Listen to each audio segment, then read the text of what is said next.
जय हो। हम सुन रहे हैं महान सम्राट विक्रमादित्य का जीवन चरित्र। सम्राट विक्रमादित्य के जीवन के कुछ ऐसे प्रसंग जो न सिर्फ रोचक हैं, दिलचस्प है, बल्कि उन प्रसंगों से हमें सम्राट विक्रमादित्य के जीवन में निहित अनेक सद्गुणों का परिचय भी प्राप्त होता है। पिछले एपिसोड्स में हम सुन रहे थे कि किस तरह सम्राट विक्रमादित्य का अपना पुत्र देवकुमार अवंती नगरी में पहुंचा और उसने किस तरह से चोर बनकर के पूरी अवंती नगरी में उपद्रव मचा रखा था और अनेकों लोगों को धोखा देते देते, चकमा देते देते अंत में उसने स्वयं सम्राट विक्रमादित्य तक को चकमा दे दिया। उस चोर ने सम्राट विक्रमादित्य का निजी धोबी बनकर के उनके वस्त्र लेकर के गया और सम्राट विक्रमादित्य उस चोर के भ्रम में कुएं में चले गए। सारी रात उन्हें नगर के द्वार के बाहर सर्दी में ठिठुरते हुए बैठे रहना पड़ा, लेकिन द्वारपाल ने द्वार नहीं खोला। सम्राट विक्रमादित्य ने भी सोचा कि अब इसमें क्या किया जा सकता है, अपने ही कर्मों का दोष है। यदि मैं किसी और को दोष देता हूँ तो यह तो मेरी मूर्खता ही है, क्योंकि निमित्त को दोष देने वाला व्यक्ति तो मूर्ख ही कहलाएगा। सचमुच सम्राट विक्रमादित्य कितने सम्यक दृष्टिकोण से युक्त थे। वे जानते थे कि जीवन में कोई भी घटना बिना निमित्त के घटित नहीं होती, लेकिन किसी भी घटना के घटने में जो निमित्त होता है उस निमित्त का कदापि कोई दोष नहीं होता। निमित्त सदा निर्दोष होता है। ये प्रथम तथ्य है आत्मज्ञानी पूज्य श्री विराट गुरुदेव द्वारा रचित 10 तथ्यों का। बिल्कुल ही सत्य है। हम जीवन में अगर इस दृष्टिकोण को अपना लें तो हम भी सम्यक दृष्टि हो पाएं कि निमित्त सदा निर्दोष होता है। तो सम्राट विक्रमादित्य उस समय सर्दी की रात में ठिठुरते हुए उस नगर के द्वार के समीप बैठे यही सोच रहे थे कि अगर मैं उस चोर को दोष दूं तो भी ये गलत है। उसकी क्या गलती है? उसने मुझे धोखा दिया, मुझे सावधान रहना चाहिए था, किंतु मेरे ही समझ में नहीं आया कि वह मुझे धोखा दे रहा है। और अगर मैं द्वारपाल को दोष देता हूँ कि वो मुझे नहीं पहचान पाया, मैं राजा हूँ इस नगरी का और उसने मेरे लिए द्वार खोलने से इनकार कर दिया, तो इस द्वारपाल को दोष देना भी मेरी मूर्खता ही कहलाएगी। जब तक किसी के पुण्यवानी प्रबल है तब तक उसका कोई भी बाल भी बांका नहीं कर सकता। अभी उस चोर की पुण्यवानी बड़ी प्रबल है। जब पुण्य प्रबल होते हैं तो कहते हैं सर्प भी पुष्पमाला बन जाती है, और जब व्यक्ति के पापों का उदय होता है तो अच्छी से अच्छी वस्तु भी उसके हाथ में हो जाए तो वह भी कंकड़ पत्थर में परिवर्तित हो जाती है। इसीलिए सम्राट विक्रमादित्य ने किसी की अन्य की सहायता भी नहीं ली और कुछ भी नहीं किया। सारी रात उन्होंने शांतिपूर्वक वहीं पर व्यतीत की। सुबह राजा की खोज में जब मंत्रीगण उस द्वारपाल के निकट पहुँचे और तब द्वारपाल को बताया कि अरे राजा तो वहाँ महल में है ही नहीं, उनका शयन कक्ष तो सूना है और उनके महल के बाहर घोड़ा भी अकेला ही खड़ा है, तब द्वारपाल को समझ आया, उसे अपनी गलती का एहसास हुआ कि ओहो, तो इसका मतलब जो पहले घोड़े पर चढ़कर गया वे राजा साहब नहीं थे। राजा को तो मैंने अंदर आने से मना कर दिया। तो फिर उसने मंत्रियों को कहा कि हो न हो फिर तो राजा द्वार के बाहर ही वहीं पर कहीं होंगे। जब मंत्रियों ने राजा को उस अवस्था में देखा और उनका हाल पूछा तो राजा ने कहा कि पहले सारी व्यवस्था हो जाए, उसके बाद सारी बात बताऊंगा।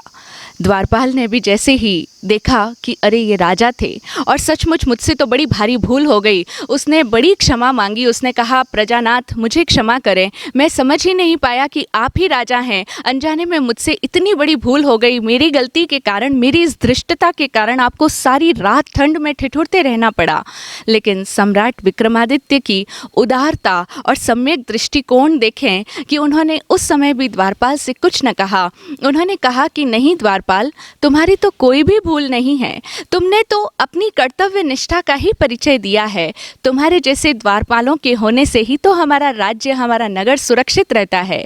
जब भी तुम्हें किसी पर भी कोई संदेह हो तो संदेहास्पद स्थिति में कभी भी द्वार नहीं खोलना चाहिए। तुमने अपने कर्तव्य का पालन बिल्कुल भली प्रकार से किया है, इसलिए तुम्हें घबराने की अथवा क्षमा मांगने की कोई आवश्यकता नहीं है। कितनी उदारता थी सम्राट विक्रमादित्य के भीतर, जिन्हें अपने महान सम्राट होने का गर्व यत्किंचित भी छू तक नहीं पाया था। इस तरह अब वे राजमहल में आए, सारे दिन राजसभा का संचालन किया। दिन भर चोर के विषय में कोई चर्चा नहीं हुई, लेकिन रात्रि के समय उन्होंने अपने विशेष मंत्रीगणों की एक बैठक आयोजित की और रात्रि के समय आयोजित उस विशेष विचार विमर्श गोष्ठी के अंदर अब उन्होंने अपनी समस्या को सामने रखते हुए कहा कि मंत्रियों, अब क्या किया जाए? अब ऐसी कौन सी युक्ति शेष बची है जिसके द्वारा उस महापराक्रमी चोर को पकड़ा जा सकता है? मुझे तो ऐसा लगता है कि ये चोर अपने शौर्य, साहस और छल बल से मेरा राज्य लेना चाहता है। इसीलिए तो इसने एक एक करके मेरे सारे व्यक्तियों को परास्त कर दिया है। अग्नि वेताल को और मुझे भी इसने नहीं छोड़ा। हम दोनों भी इसके आगे परास्त हो चुके हैं। तो अब क्या किया जाए इस चोर को पकड़ने के लिए? क्या कोई उपाय अब भी बच रहा है? राजा की इस चिंता को देखते हुए महामंत्री बुद्धिसागर ने निवेदन किया, मुझे तो एक ही उपाय समझ में आता है जो अब तक हम करते आए हैं। अब भी मेरी आपसे विनम्र निवेदन यही है कि इस बार फिर से हम नगर में घोषणा कराएं कि जो भी व्यक्ति अगर उस चोर को पकड़ेगा अथवा यदि चोर स्वयं ही अपने आप का समर्पण कर देगा तो उसे आधा राज्य दिया जाएगा। अब जो पुरस्कार है वो पुरस्कार बढ़ाया जा रहा है। अब अगर चोर को कोई पकड़ता है या अगर चोर स्वयं समर्पण कर देता है, राज दरबार में आकर के स्वयं ही सरेंडर हो जाता है, तो उसे आधा राज्य मिलेगा। इस तरह इतना बड़ा प्रलोभन अगर हम रखते हैं तो निश्चित है कि कोई ना कोई व्यक्ति, कोई ना कोई नर केसरी तो ऐसा निकल ही आएगा जो प्राणपण से उसको पकड़ने का प्रयास करेगा। आधे राज्य का प्रलोभन जो होगा, अथवा यदि चोर वाकई आपके राज्य में उत्सुक है तो वह स्वयं ही आकर समर्पण कर देगा, क्योंकि इस तरह आधे राज्य की प्राप्ति उसके अपने शौर्य और साहस के द्वारा ही मानी जाएगी और अपने उद्देश्य को पूरा होते देख चोर स्वयं ही समर्पण कर देगा। महामंत्री बुद्धिसागर की इस बात का वहां उपस्थित सभी मंत्रीगणों ने समर्थन किया। राजा को भी उनकी बात सही लगी, उचित प्रतीत हुई। उन्होंने भी अपनी सहमति दे दी।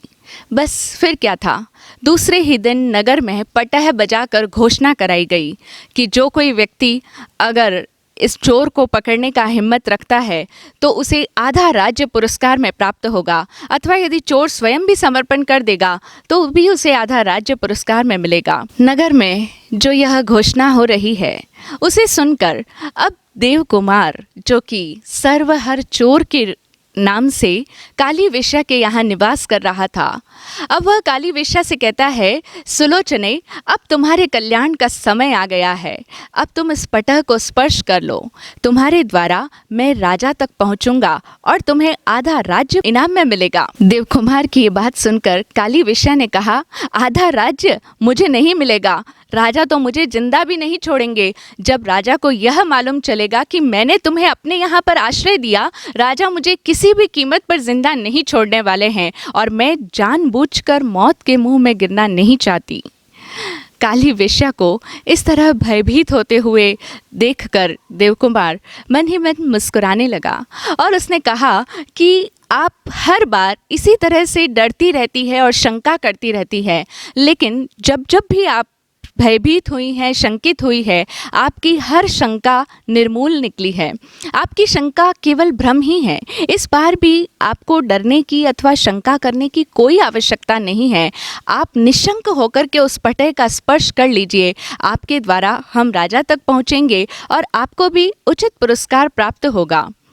देवकुमार के बार बार समझाने से, बुझाने से, सांत्वना दिलासा देने से काली वेश्या को कुछ आश्वस्ति हुई, क्योंकि बात तो वह ठीक कह रहा था, हर बार वह डरती आई है, लेकिन ऐसा तो कुछ भी उसके साथ बुरा घटित नहीं हुआ।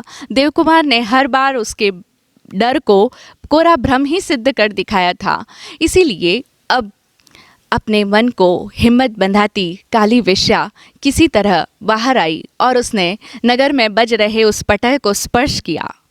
जैसे ही मंत्रियों ने देखा कि एक नगर की सामान्य कुल वधू ने पटह का स्पर्श किया है, अर्थात ये कहती है कि मैं उस चोर को पकड़वा लूंगी, ये देखते ही सभी मंत्रीगण बहुत हैरान रह गए, क्योंकि वे जान रहे थे कि ये नगर की एक सामान्य कुलवधू है, एक साधारण सी वेश्या है जिसके यहाँ लगभग कोई जाना भी पसंद नहीं करता, और ये पटह का स्पर्श करती है, यानी ये इस घोषणा को स्वीकार करती है और कहती है कि मैं उस चोर को पकड़वा दूंगी। जबकि हम सब लोग अच्छी तरह से जानते हैं कि नगर की 4 प्रमुख वेश्याएं पहले ही उस चोर के द्वारा परास्त हो चुकी है। उन चारों वेश्याओं ने मुंह की खाई है, तो उसके सामने इसकी भला क्या बसात है। सभी मंत्रीगण बड़े ही हैरान थे, लेकिन काली वेश्या ने पटह का स्पर्श जो किया है, अब सभी मंत्रीगण आपस में एक दूसरे से बातें करने लगे। एक मंत्री ने कहा कि अरे, इस वेश्या ने पटह का स्पर्श किया है, अगर इसने चोर को पकड़वा दिया तो घोषणा के मुताबिक आधे राज्य की मालिक अधिकारिणी ये काली वेश्या हो जाएगी। दूसरे मंत्री ने कहा कि लेकिन राजा इसको आधा राज्य कैसे दे सकते हैं, क्योंकि ये तो कुलवधू है, ये तो नगर की वेश्या है, और अगर ये जीत जाती है, अगर ये सचमुच ही चोर को पकड़वा देती है तो फिर कैसे हो सकता है। ये तो ऐसी बात हो गई जैसे कोढ़ में खाज हो गया, किसी को कोढ़ का रोग हो और फिर उस पर उसे यदि खुजली की बीमारी लग जाए तो कैसी स्थिति होती है। राजा की तो ठीक यही स्थिति हो जाएगी, क्योंकि राजा अब इस वेश्या को आधे राज्य की मालकिन भला कैसे बना सकते हैं। तीसरे मंत्री ने कहा, क्यों नहीं बना सकते, राजा हैं, उनकी मर्जी हो वो कुछ भी कर सकते हैं, क्या पता कल को राजा वेश्या से विवाह ही कर दे, इस तरह से उनका राज्य भी उनके पास रह जाएगा और उनकी बात भी रह जाएगी, घोषणा का मान भी रख लेंगे। जितने मुंह उतनी बातें हो रही है। अब यह तो हम सभी लोग जानते ही हैं कि जब भी कोई ऐसी बात होती है तो कितनी चर्चा का विषय बन जाता है।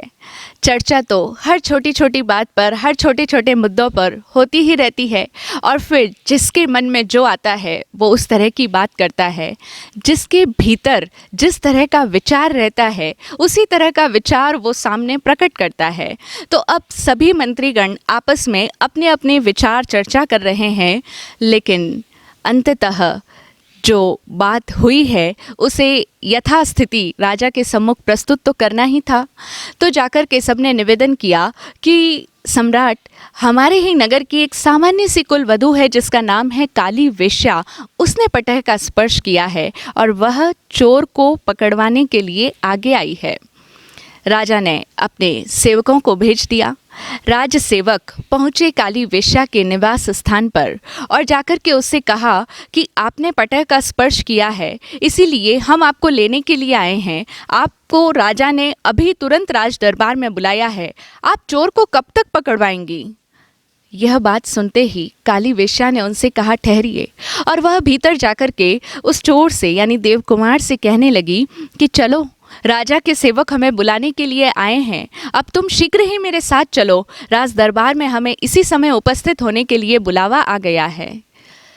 बात सुनकर देवकुमार ने कहा, ठीक है, लेकिन तुम पहले जाकर के राजा तक ये सूचना करवाओ कि वो कुछ भारवाही वाहनों को लेकर के यहाँ पर भेजे, यानी राज सेवकों से कहो कि जाकर के अपने राजा से ये निवेदन करो कि जो भारी सामानों को लेकर के आ सके ऐसे कुछ वाहन को पहले मेरे घर पर भिजवाओ। काली ने ऐसा ही किया और तब राज सेवकों ने जाकर के जैसा काली वेश्या ने कहा वैसा ही राजा से निवेदन किया। राजा ने ज़रूरत भर वाहन काली के घर पर भिजवा दिए। उन वाहनों में देवकुमार ने राजा के महल से चोरी की गई उनके रत्न आभूषण और वस्त्रों की पेटी रखी और फिर नगर रक्षक सिंह के घर से जितना भी धन माल उसने चुराया था वो सब भी उसने उन वाहनों में लाद दिया। और इसी के साथ साथ नगर भर से उसने जितना भी धन हरण किया था वो सब भी कुछ उसने उन भारवाही वाहनों में लाद दिया और उन वाहनों को राजा के यहाँ पर जाने के लिए रवाना कर दिया। इसके पश्चात अब स्वयं वह चोर रूपी देवकुमार और काली वेश्या दोनों ही तैयार होकर के राजा के समक्ष प्रस्तुत होने के लिए आ चुके हैं। दोनों के आगे और पीछे दोनों तरफ राज सेवकों के दल हैं। दोनों ही नगर के बीचों बीच से होकर के गुजर रहे हैं राज दरबार में प्रस्तुत होने के लिए।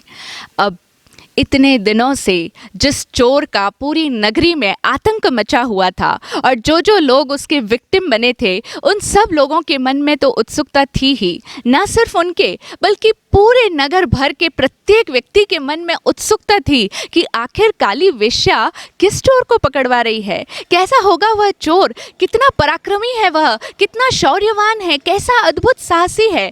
ऐसे उस चोर को देखने के लिए नगर के सभी निवासियों में बड़ी ही उत्कंठा थी, बड़ी उत्सुकता थी। नगर के सारे ही नर नारी अपने घर से बाहर आकर के देखने लगे कि आखिर काली वेश्या किसको पकड़वा रही है। जैसे ही लोगों ने देखा कि काली के साथ में तो एक बड़ा ही सुंदर नव युवक, देवपुत्र सरीखा युवक जा रहा है, अब तो फिर उस युवक को देखते ही नगर भर के लोगों में चर्चा होने लगी। हम जानते हैं चर्चा तो हर छोटी छोटी बात पर हो ही जाती है। अब फिर से नगर की स्त्रियां आपस में एक दूसरे से बातें करती हुई कहती है कि ओहो, काली वेश्या बड़ा बुरा कर रही है।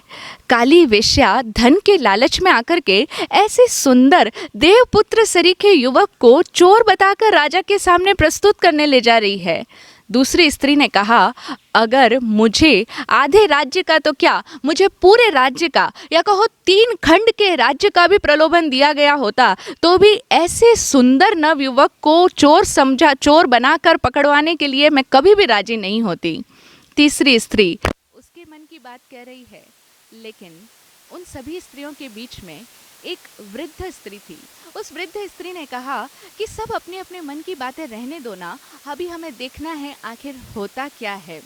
जो होगा वो अभी कुछ ही देर में सामने आ जाएगा कि राजा इस चोर को मौत के घाट उतारते हैं या नहीं, और इस काली वेश्या को आधा राज्य पुरस्कार स्वरूप मिलता है या नहीं।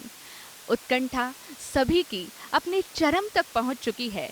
सभी लोग काली वेश्या और उस देवकुमार के और राज सेवकों के दल के पीछे पीछे राज दरबार में उपस्थित हो गए। पूरा राज दरबार खचाखच जनता की भीड़ से भर चुका है।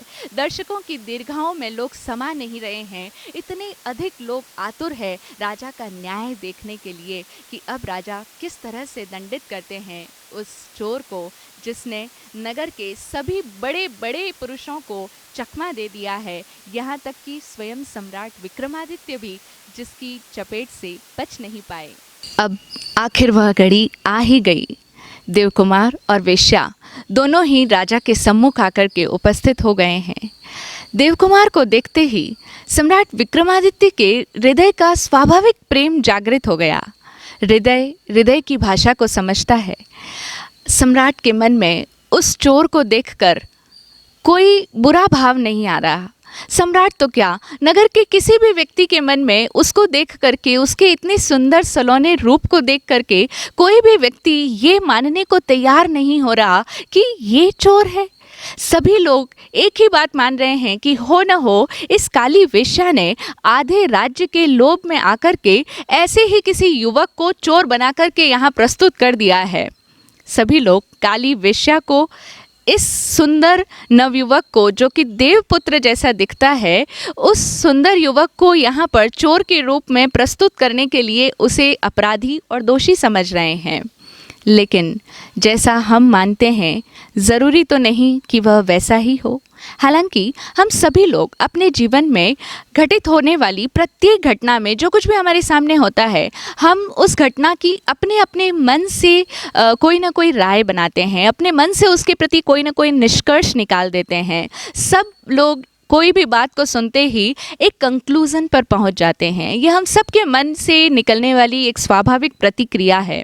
किंतु एक सम्यक दृष्टि व्यक्ति उसके मन के भीतर से जो कुछ किसी को देखकर कोई जजमेंट उठ रहा है, वो किसी को देखकर कोई ओपिनियन बना रहा है, तो वो उन सब प्रतिक्रियाओं के प्रति अवेयर रहता है, होश पूर्वक रहता है और जागृति पूर्वक देखता है कि मैं ये जो इसके प्रति राय बना रहा हूँ, क्या वह ठीक है क्या गलत है, या मेरी राय मेरे पहले के पूर्वाग्रहों से ग्रस्त है, मैं इसके प्रति पहले से बायस्ड हूँ, इस कारण से मैं इसके प्रति ऐसी सोच रखता हूँ। इस तरह से हम सबको हर बार जब भी हम किसी के प्रति कोई राय बनाएं, किसी को कोई जज करने लगें, तो हमें अवश्य एक बार देख लेना चाहिए कि क्या मैं इसके प्रति किसी पूर्वाग्रह से ग्रस्त तो नहीं, मेरे मन में इसके प्रति कहीं कोई पक्षपात तो नहीं। लेकिन साधारणतया हम लोग अपने जीवन में इतनी गहरी दृष्टि नहीं अपनाते, सम्यक दृष्टिकोण हर पल नहीं रख पाते हैं। ऐसा ही उस नगर के निवासियों के बीच हो रहा था। सभी उस काली वेश्या को अपराधी मान रहे थे, लेकिन अब जैसे ही राजा के सम्मुख वे उपस्थित हुए, राजा के भीतर का स्वाभाविक स्नेह जागृत हो गया। स्नेहपूर्वक ही उन्होंने उससे पूछा, युवक, तुमने मेरे नगर से चुराया गया समस्त धन वापस कर दिया, उन वाहनों में सारा धन भर करके तुमने यहाँ पर भेज दिया है। इसका अर्थ है कि धन का तुम्हें कोई लोभ नहीं है, और तुम्हारे पुरुषार्थ को देखकर मैं निश्चित रूप से कह सकता हूँ कि वेश्या के साथ तुम स्वयं यहाँ पर उपस्थित हुए हो। तो फिर मैं कारण जानना चाहूँगा कि किस प्रयोजन से तुमने मेरी नगरी में उपद्रव मचाया हुआ था। राजा का ये प्रश्न सुनकर देवकुमार उर्फ उस सर्वहट चोर ने कहा कि राजन, मैं अपने शौर्य, साहस और पराक्रम का आपके सामने प्रदर्शन करना चाहता था, और इसी के सहारे मैं आप तक पहुंचना चाहता था। यही मेरा आपकी नगरी में उपद्रव मचाने का प्रयोजन था। जैसे ही ये बात सुनी राजा ने तुरंत प्रश्न पूछ लिया कि तुम अपने पराक्रम, अपने शौर्य, अपने साहस, अपनी बुद्धि और अपनी चतुराई का प्रदर्शन मेरे सामने क्यों करना चाहते थे? तुम मुझे अपना पराक्रम क्यों दिखाना चाहते थे? तुम कौन हो, कहाँ से आए हो, और मुझसे मिलने का प्रयोजन क्या है तुम्हारा? क्या कोई विशेष प्रयोजन से मुझसे मिलना चाहते थे? ये बात सुनते ही अब देवकुमार की बारी थी। अब देवकुमार मुस्कुराते हुए कहने लगा कि सम्राट, आप तो अपने पिछले 6 जन्मों का रहस्य जानते हैं ना। आप तो पहले विद्याधर थे, तो आप तो अपने 6 जन्मों का ज्ञान रखते हैं। तब फिर आप भला मुझसे क्यों पूछते हैं कि मैं कौन हूँ? आप ही बताइए, मैं कौन हूँ? जैसे ही देवकुमार ने ये शब्द कहे कि आप अपने पिछले 6 जन्मों का ज्ञान रखते हैं, आप ही बताइए मैं कौन हूँ, ये सुनते ही सम्राट विक्रमादित्य चकराने लगे। आश्चर्य का पारावार न रहा और उन्होंने अत्यंत हतप्रभ होते हुए पूछा, तो तुम?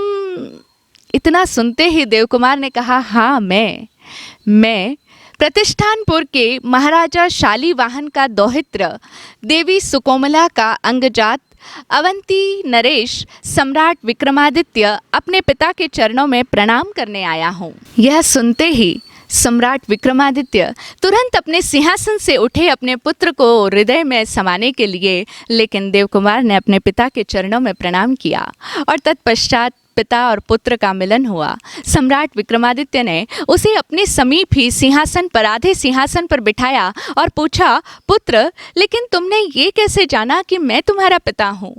तब देवकुमार ने कहा कि पिताश्री, आप मेरी निरपराधी माँ को यूं ही छोड़कर चले आए थे, लेकिन मेरी माँ के महल के पिछले द्वार पर आपके द्वारा लिखे गए श्लोक को पढ़कर मैंने जाना कि अवंती के नरेश यानी सम्राट विक्रमादित्य आप ही मेरे पिता हैं। यह सुनकर सम्राट विक्रमादित्य को बड़ी ही खुशी हुई और फिर उन्होंने तुरंत ही अगला प्रश्न पूछ लिया कि लेकिन जब तुम्हें पता लग गया कि मैं तुम्हारा पिता हूँ, तुम अवंती नगरी में आए, तो तुम सीधे ही मुझसे आकर क्यों नहीं मिले? तुमने अपना परिचय मुझे डायरेक्ट ही क्यों नहीं दे दिया? तुमने पहले मेरे महलों में से मेरे आभूषणों की पेटी चुराई और उसके पश्चात अनेक अनेक करतब दिखाते रहे चोरी कर करके। इन सब के पीछे क्या प्रयोजन था? प्रश्न उठना स्वाभाविक था, न सिर्फ राजा के मन में, अब तो शायद हम सब के मन में भी ये प्रश्न जगा ही होगा कि जब वो पुत्र ही है तो उसने इस तरह का क्यों किया। जब राजा ने उससे पूछा तो देवकुमार ने बताया, इसलिए क्योंकि मैं आपको यह बताना चाहता था कि मैं नरश्रेष्ठ सम्राट विक्रमादित्य का पुत्र हूँ। अपने चरित्रों से ही मैं आपको ये बताना चाहता था कि मैं आपका पुत्र हूँ। पिताजी, आपने मेरी माता से छलपूर्वक विद्याधर बनकर और उससे पहले नृत्यांगना विक्रमा बनकर के छलपूर्वक मेरी माता से विवाह किया और फिर उन्हें छोड़कर चले आए। इसीलिए मैं यहाँ पर आया और मैंने चंडिका देवी की आराधना करके विजय प्रदायिनी और अदृश्यकारिणी विद्या सिद्ध करी और उन विद्याओं के और अपने छल बल पराक्रम और पुरुषार्थ के बल पर मैंने आपके महल से आपके वस्त्र आभूषणों की पेटी चुराई। तत्पश्चात मैंने नगर रक्षक सिंह के यहाँ पर चोरी करी और उसके पश्चात क्रमशः महामात्य मात्र भट्ट, कौटिक द्यूतकार, नगर की 4 प्रमुख वेश्याएं और अग्निवेताल और स्वयं आपको छकाया। इस तरह से मैं अपने चरित्रों के द्वारा आपको यह बताना चाहता हूँ कि आपका पुत्र छल बल और साहस में आपसे कुछ कम नहीं है। अब हम देखें देवकुमार ने कितना सटीक जवाब दिया अपने पिता को कि जिस तरह आपने छल पूर्वक मेरी माता से विवाह किया, आपने भी अपने बुद्धि कौशल का प्रयोग किया, उसी तरह से मैं भी अपने छल बल से, अपने बुद्धि कौशल से, अपने साहस और पराक्रम से आपको ये बताना चाहता हूँ कि आपका पुत्र भी आपसे कुछ कम नहीं है। इस तरह से देवकुमार की ये बातें सुनकर एक पिता का हृदय कितना गदगद हो रहा होगा, हम सब इसका सहज ही अनुमान लगा सकते हैं। सम्राट विक्रमादित्य की खुशी उनके हृदय में मानो समा नहीं रही है। देवकुमार की ये सभी बातें सुनकर सम्राट विक्रमादित्य ने अब उस राज दरबार में घोषणा करते हुए, सभी को संबोधित करते हुए कहा कि मंत्रियों और सभासदों, सभी साहसियों में अग्रणी और मेरे चरित्र को उजागर करने वाला मेरा यह पुत्र आज से विक्रम चरित्र के नाम से जाना जाएगा। इसके पिता देव हैं, इसी भ्रम में इसका नाम देव कुमार रखा गया था, किंतु आज से यह सम्राट विक्रमादित्य का पुत्र और उनके चरित्र को उजागर करने के कारण विक्रम चरित्र के नाम से जाना जाएगा। राजा की इस घोषणा के तुरंत बाद पूरी सभा में स्वर गुंजायमान होने लगे। राजेंद्र सम्राट विक्रमादित्य के पुत्र राजकुमार विक्रम चरित्र की जय। नगर की सभी जनता अत्यंत हर्षित है और इधर सम्राट विक्रमादित्य ने काली वेश्या को 8 गांव पुरस्कार स्वरूप प्रदान किए। काली वेश्या को 8 गांव पुरस्कार में मिले हैं। यह खबर नगर में भला छुपती कैसे। ये खबर सुनते ही नगर की वे जो 4 प्रमुख वेश्याएं थी, अब वे सभी आपस में बातें करने लगी कि अरे, काली वेश्या तो बड़ी चतुर निकली। ये व्यक्ति तो सबसे पहले हमारे यहीं पर तो आया था सर्वहर चोर के नाम से, इसने हमारे यहीं पर आश्रय लेना चाहा था। हम सब भी तो जब कोई घटना घटित हो जाती है, जब कोई व्यक्ति बड़ा फेमस हो जाता है, तो हम सभी लोग जाने अनजाने उसके साथ किसी न किसी तरह से अपना कोई संबंध सिद्ध करने का प्रयास करते हैं, क्योंकि वो व्यक्ति इतना महान है और वो किसी न किसी तरह से हमसे संबंधित है, हमारा कोई रिलेटिव है अथवा हमारा कोई परिचित है। तो इस तरह से उसकी महानता के साथ साथ कहीं ना कहीं हम अपनी महानता भी जतलाना चाहते हैं। ऐसा ही वह 4 वेश्याएं भी कर रही थी। वे कहती है, ये तो सबसे पहले हमारे घर ही आया था आश्रय मांगने के लिए, लेकिन हमने तो इसे आश्रय नहीं दिया, किंतु ये काली वेश्या तो बड़ी चालाक निकली। इसने राजा की घोषणा मना होने के बावजूद इसने एक चोर को अपने यहाँ पर आश्रय दे दिया। आज देखो इसके तो वारे न्यारे हो गए, इसे 8 गांव पुरस्कार में मिल गए। अब तो इसे जिंदगी भर कुछ भी कमाने की सोच करने की आवश्यकता ही नहीं रही। सब लोग उस काली वेश्या के भाग्य की सराहना कर रहे हैं अथवा कुछ लोग उसके भाग्य से ईर्ष्या भी कर रहे हैं। सबके अपने अपने मन की सोच है। घटना तो निष्पक्ष होती है, हम सभी लोग उसमें अपना अपना मंतव्य डाल करके उसके प्रति रागग्रस्त अथवा द्वेषग्रस्त, उसके प्रति मोहग्रस्त अथवा द्रोहग्रस्त हो जाते हैं। इस तरह बड़े ही आनंद और उल्लास के माहौल में वह दिन संपन्न हुआ। राजसभा विसर्जित करने के उपरांत सम्राट विक्रमादित्य अपने पुत्र विक्रमचरित्र को साथ लेकर भोजनशाला की ओर प्रस्थान कर गए। भोजनशाला में जाकर के उन्होंने कहा, पुत्र आओ आज हम दोनों साथ बैठकर भोजन करें।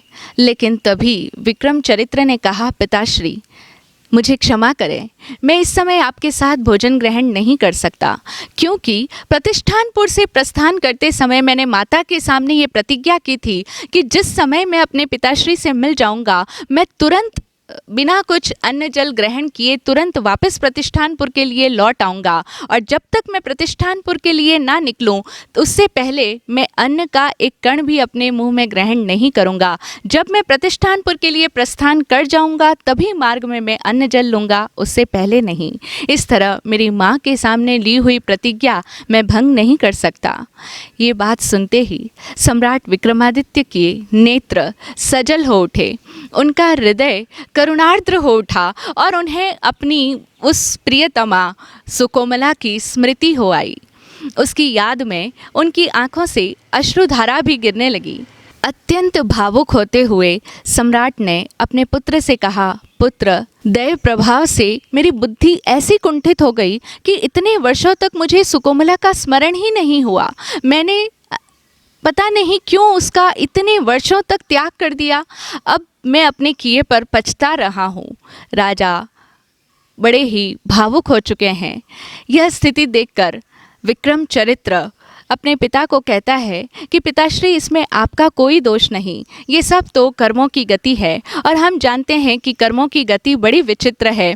कर्म कब किसको किसी के साथ में मिला दे, कब किसी के साथ संयोग हो और कब अपने अपनों का वियोग करवा दे, यह कोई नहीं जानता। इसीलिए आप अपने को दोषी मत मानिए, ये तो कर्मों का ही प्रभाव है कि इतने समय तक माता का आपने त्याग कर दिया जबकि उसका कोई दोष भी न था। अब सम्राट विक्रमचरित्र से कहते हैं, पुत्र अब तुम शीघ्र ही प्रतिष्ठानपुर जाओ और अपनी माता को ससम्मान यहाँ पर लेकर आओ। मैं तुम्हारे साथ में सैनिक और रथ आदि की व्यवस्था करता हूँ। सम्राट ने पुत्र के विदाई की उचित तैयारियाँ कर दी। अब विक्रमचरित्र अपने पिता के यहाँ से अवंती नगरी से प्रस्थान कर देता है प्रतिष्ठानपुर के लिए। प्रतिष्ठानपुर पहुंचकर वह अपने नाना नानी और अपनी माता के चरणों में प्रणाम करता है। देवकुमार का प्रसन्न वदन देखकर वे सभी समझ जाते हैं कि ये जिस प्रयोजन से गया था इसने अपना प्रयोजन पूर्ण कर लिया है, ये अपने लक्ष्य में सफल होकर के लौटा है। और तब देवकुमार ने अपनी माता से आशीर्वाद लेते हुए कहा कि माताश्री मैं अपने पिता के समीप पहुंच गया हूं और अब मैं तुम्हारा देवकुमार नहीं हूं, अब मैं विक्रमचरित्र हूं, क्योंकि मैं अवंती के महान सम्राट विक्रमादित्य का पुत्र विक्रमचरित्र हूं। जैसे ही प्रतिष्ठानपुर के राजा शालीवाहन को यह पता लगा कि मेरे जमाता कोई विद्याधर या कोई देव नहीं थे, वे तो अवंती नरेश सम्राट विक्रमादित्य हैं, उन्हें भी बड़ा ही हर्ष हुआ और अब उन्होंने भी अपनी पुत्री सुकोमला की विदाई की तैयारियां की। अपनी बेटी को और अपने दोहित्रे को विदा करते हुए अनेकों रथ, घोड़े, हाथी इत्यादि सोने चांदी वस्त्र आभूषण इत्यादि दे करके अब उन्होंने अपनी पुत्री को विदा किया। इधर अवंती में सम्राट विक्रमादित्य ने अपनी प्रिय पत्नी सुकोमला और अपने पराक्रमी पुत्र विक्रमचरित्र का सम्मान किया। उनके स्वागत और सत्कार में अनेकों दिनों तक अवंती में समारोह मनाया गया। सम्राट विक्रमादित्य अपनी पत्नी सुकोमला और पुत्र विक्रमचरित्र के साथ सानंद अपने दिन बिताने लगे। न्याय और नीति से जिस तरह वे प्रजा का पालन किया करते थे उसी तरह प्रजा पालन भी करते आ रहे थे। सचमुच सम्राट विक्रमादित्य का जीवन अनेकानेक गुणों का आगार था। सम्राट विक्रमादित्य के व्यक्तित्व में साहस सबसे बड़ा सद्गुण था। साहस एक ऐसा सद्गुण है कि जो व्यक्ति साहसी होता है उस व्यक्ति के पास दूसरे सारे सद्गुण भी ऑटोमेटिकली आ जाते हैं, और अन्यथा अगर कोई व्यक्ति साहसी नहीं है, डरपोक है, कमज़ोर है, तो उसके अंदर बहुत सारी योग्यता होते हुए भी वो अपनी उन योग्यताओं का प्रदर्शन नहीं कर सकता, उन योग्यताओं का अभिव्यक्तिकरण नहीं कर सकता है। इसीलिए तो कहा कि सभी गुणों में सबसे अग्रणी, सबसे प्रधान गुण यदि कोई है तो वह है साहस। इंग्लिश में भी कहते हैं कि फॉर्च्यून फेवर्स द बोल्ड, भाग्य हमेशा ही साहसियों का साथ देता है। तो सम्राट विक्रमादित्य के व्यक्तित्व में जो सबसे बड़ा प्रधान गुण था वह था साहस। इसी के साथ साथ उनके व्यक्तित्व में धैर्य, चातुर्य, उदारता, बुद्धि, कौशल, न्याय, नीति, परोपकारिता इत्यादि अनेकानेक सद्गुण उनके व्यक्तित्व में थे। ऐसा लगता था मानो सभी सद्गुणों ने उनके भीतर आश्रय पा लिया हो। ऐसे इतिहास प्रसिद्ध महान सम्राट विक्रमादित्य का जीवन चरित्र सुनने और सुनाने के पीछे हमारा ध्येय भी यही है कि हम उनके जीवन प्रसंगों में जो निहित उनके सद्गुण हैं, उन सद्गुणों को सुन करके हम अपने जीवन के लिए भी ऐसी ही प्रेरणा पाएं। अब एक प्रश्न जो कि कई बार व्यक्तियों के भीतर उद्भूत होता है कि क्या ऐसे महान न्याय नीति संपन्न, पराक्रमी, चतुर, बुद्धि कौशल से संपन्न ऐसे सम्राट विक्रमादित्य धार्मिक भावना की दृष्टि से हिंदू थे अथवा जैन थे? किसी श्रोता में से भी ये प्रश्न पूछा गया है कि वे जैन धर्म के अनुयायी थे अथवा वे हिंदू धर्म को मानने वाले थे।